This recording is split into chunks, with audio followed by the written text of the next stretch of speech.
This is the White Coat Investor Podcast, Milestones to Millionaire, celebrating stories of success along the journey to financial freedom.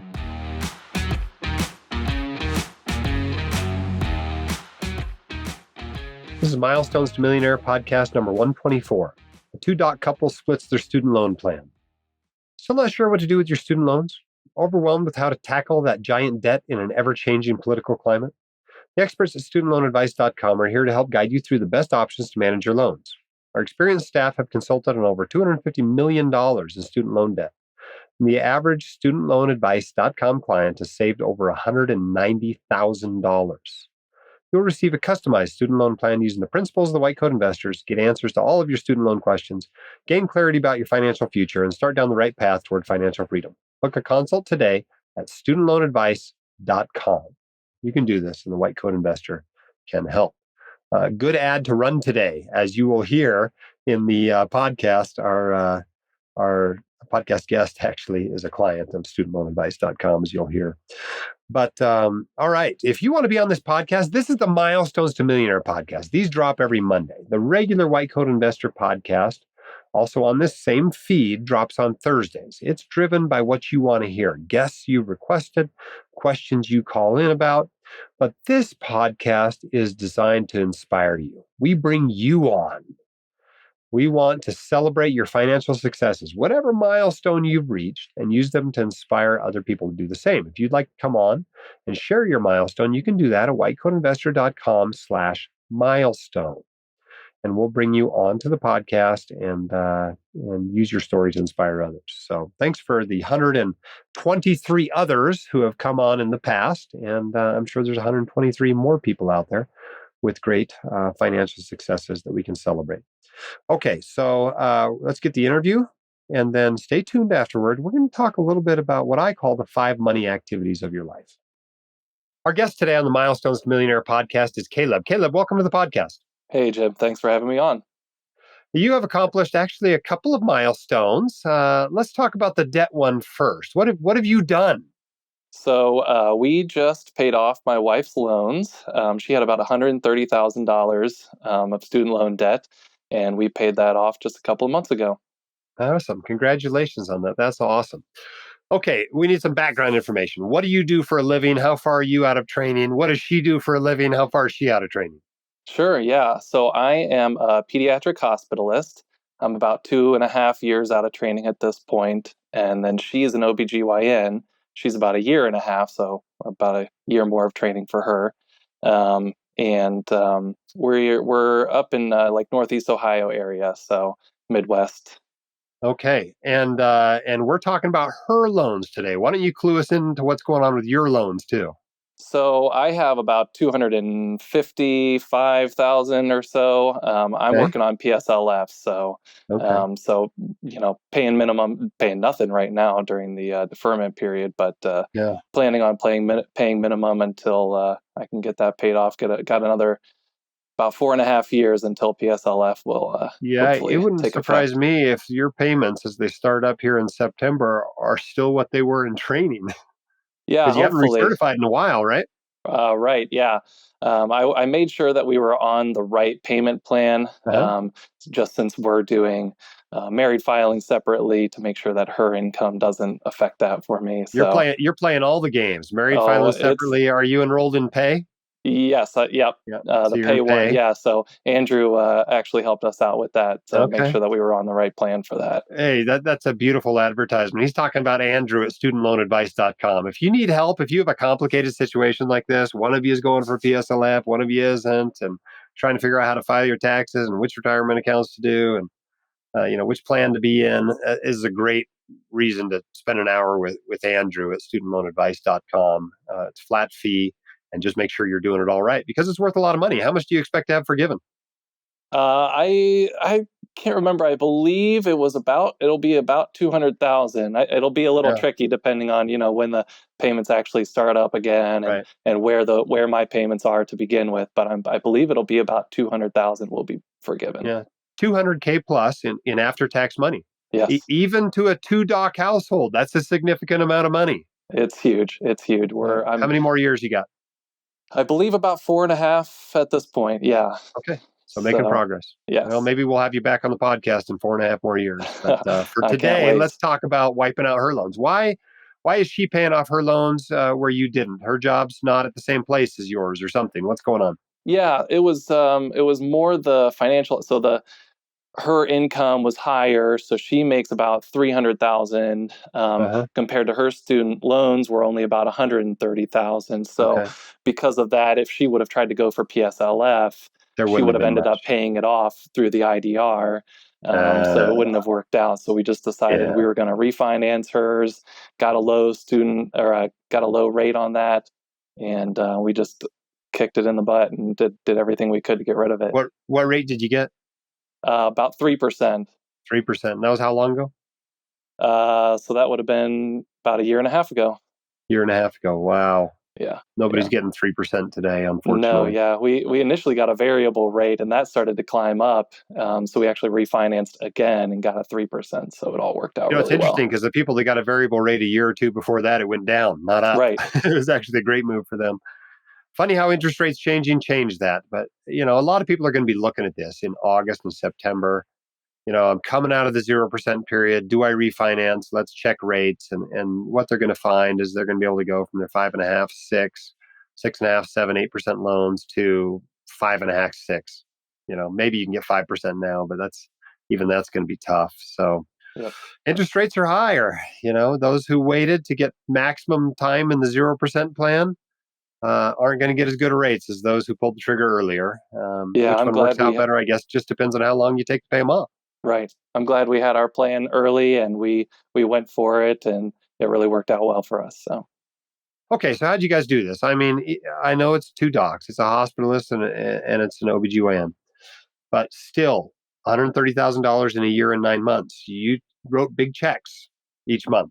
How'd yeah, you do that? we sure did. I figured out it was over 7,000 every month on average that we paid off. So there was a couple of different pieces. I mean, the biggest thing was that right as soon as she got out of training, we really sat down and we wrote down what our financial goals were going to be. And of course, the big one was going to be trying to get rid of her debt as soon as possible. Uh-huh. We would budget pretty much every month, and it wasn't so much, oh, we got to cut back here, but it was just making sure what money is going where. Is this following our goals? Is everything doing is our money doing what we want it to do? Um, and like I said, we refinanced. That made a big difference, and just having that plan and sticking to it. How'd you balance investing versus paying debt? Well, for us initially, it wasn't too tricky of a situation. We wanted that debt gone, and so we certainly maxed out our 403bs, did our backdoor Roth, did all of those retirement accounts that were beneficial to us. But pretty much everything else, we just put it towards all those student loans. Yeah. So when people asked you student loans or invest, you said yes. Yeah, right. Yeah, I Okay. think for us. Which explains this other milestone you hit. Tell us what other milestone you hit recently. Yeah, so we were also back to broke back in October of 2022. Cool. So that Cool. also felt really good to see. Yeah, just 2 or 3 years out, depending on which one of you we're talking about. Right. Back to broke, which, this might sound dumb to those of you who aren't doctors listening to this podcast. This is a big deal for a doctor to get back to broke. We start our professional lives, in this case, you guys, it sounds like you started almost $400,000 in the hole. So just getting that net worth up $400,000, even though you still have debt, is pretty significant milestone, and maybe the first one most people hit. So congratulations on that as well. Thank you. All right, so paying off this debt, easier or harder than you thought it was going to be at the beginning? I would say it was easier. Once we had that plan in place, it really just kind of took care of itself. And we did our best not to let our lifestyle creep up. I wouldn't say that we were quite living like a resident for these past couple of years, but we did our best. We went on vacations, but they weren't anything lavish. We did what we needed to do in order to get that student loan taken care of.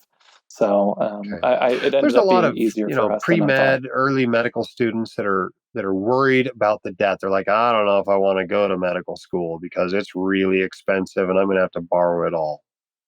Yet here you are, 2 to 3 years out of residency. Hers are gone. You've got a solid plan in place for yours, which sounds like it's going to work out great. Mm-hmm. What do you say to that person that's like, I don't know if I can be a doctor? There's no family help coming for me. I'm going to an expensive school. I'm going to have to borrow it all. Maybe I'm going to owe $400,000. What do you say to that person? It certainly seems daunting. And when I was, applying for med school, I don't think it was anything I really considered that strongly. But once you're in it and it starts to pile up, it does seem quite daunting. But I think that pretty much every doc is going to be making more than enough to take care of that. All you have to do is just, like I said, the plan, having that plan in place for us was definitely the biggest thing. And we had it already. And as long as you stick to it and, make sure you're living within your means, it really ended up being pretty easy to take care of. Still think it's a good financial investment to go to medical school then? Absolutely. All right. Both of you enjoying your practices? Oh man, we sure are. We have a couple of really, really nice jobs. We feel like very stereotypical millennials. As a hospitalist, I work 24, so I only work about 6 shifts a month, which is full time. And then she, as an OBGYN, she is on call about every other day, but it's home call, and her service isn't that busy right now. Hasn't been since she started.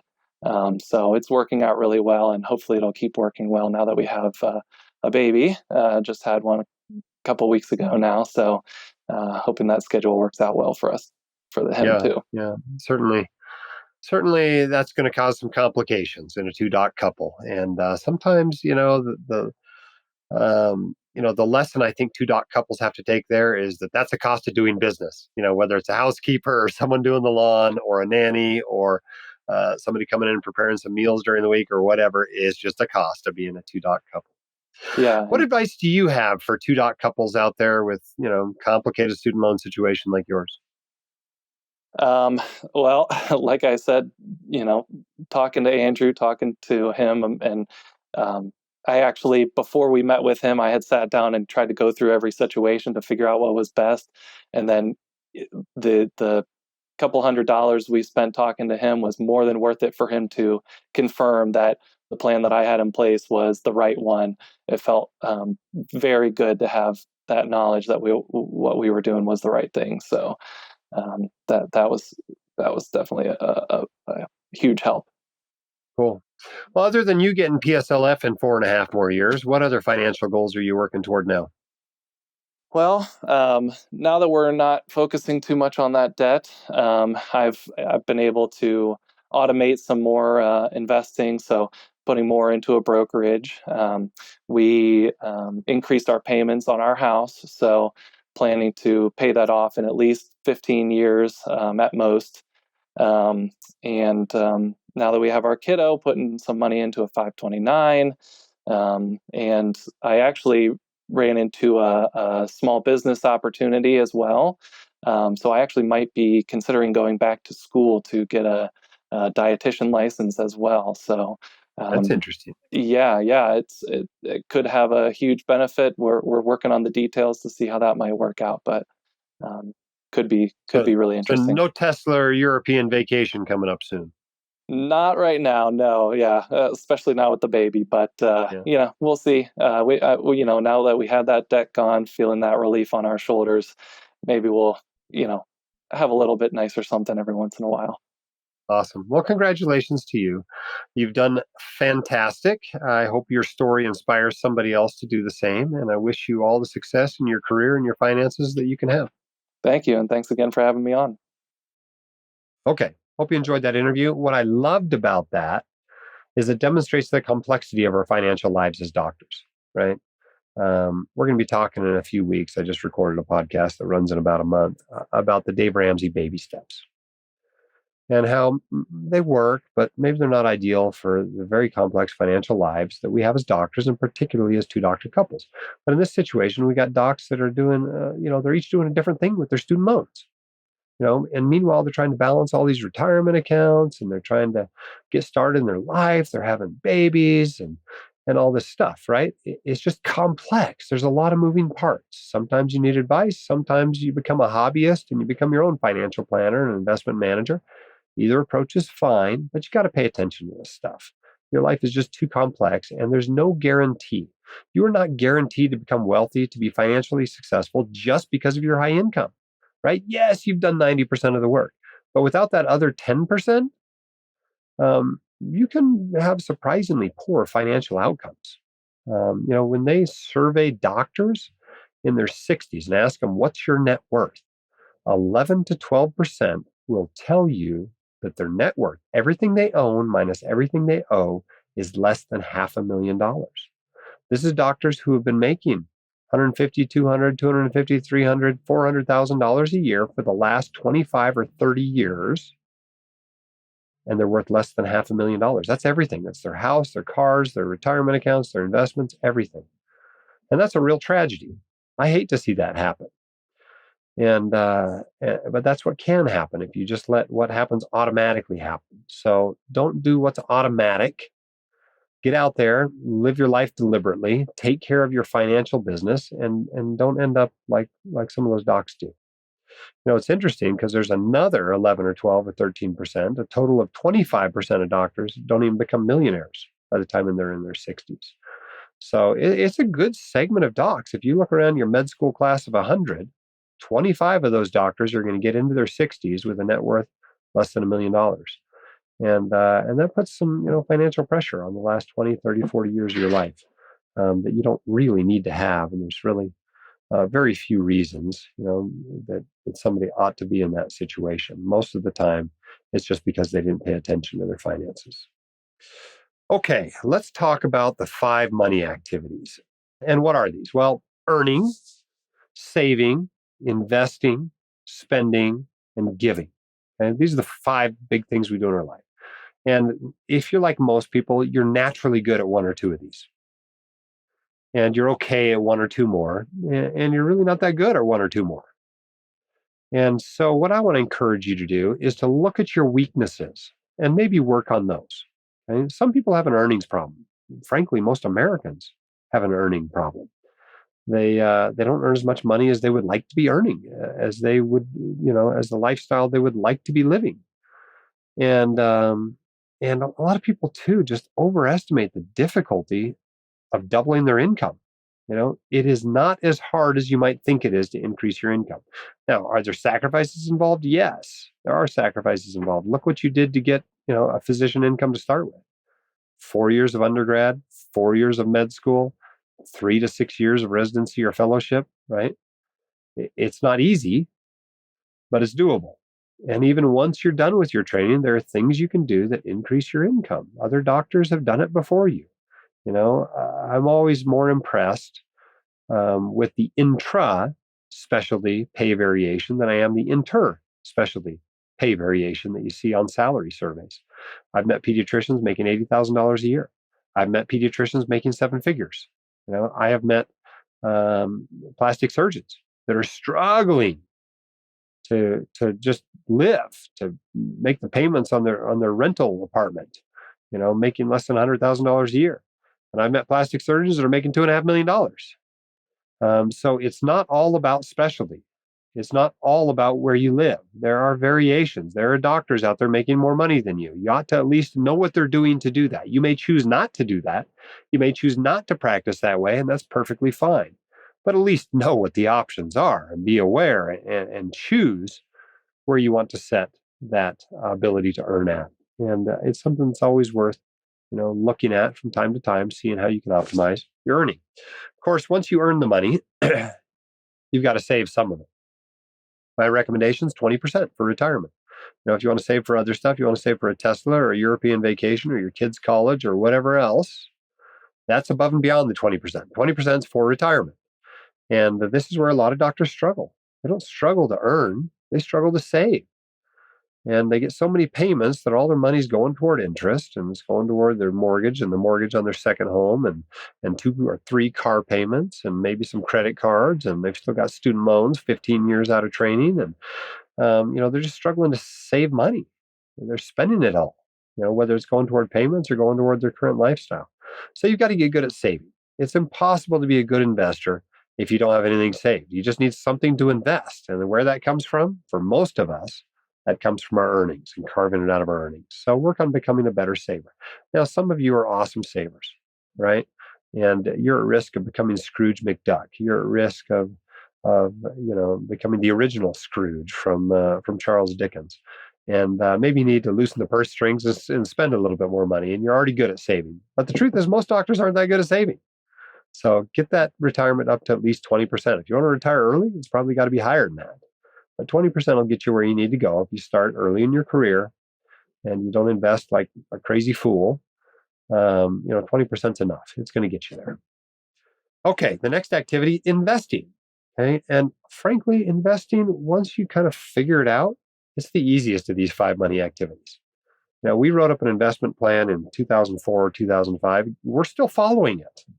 It's not that complicated, right? Especially when you're using a handful of broadly diversified, low-cost index funds. What do I invest my money in this month? Well, what does my plan say I'm going to invest in? And I go back and I can look at the plan. The plan's memorized at this point, obviously. But I can go back and look at the plan, and that's what I invest in. I don't have to think every month. Is this money going to go into Tesla stock? Is it going to go into Bitcoin? Should I be shorting the market? Should I pull all my money out? No, I just follow the plan.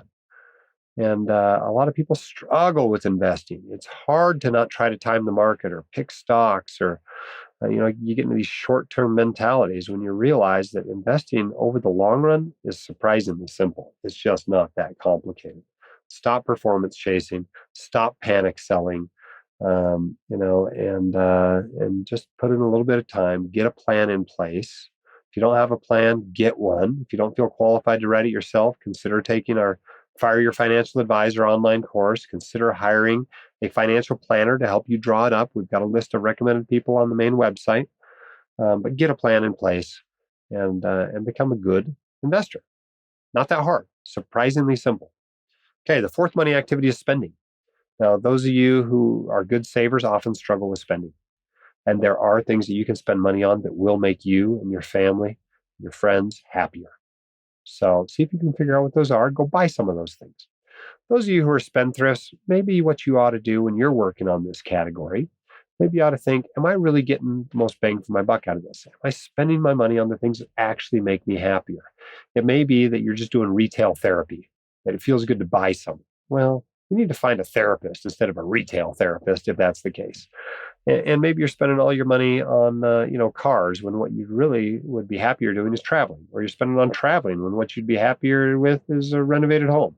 Just make sure you're spending your money on what actually brings you happiness and joy.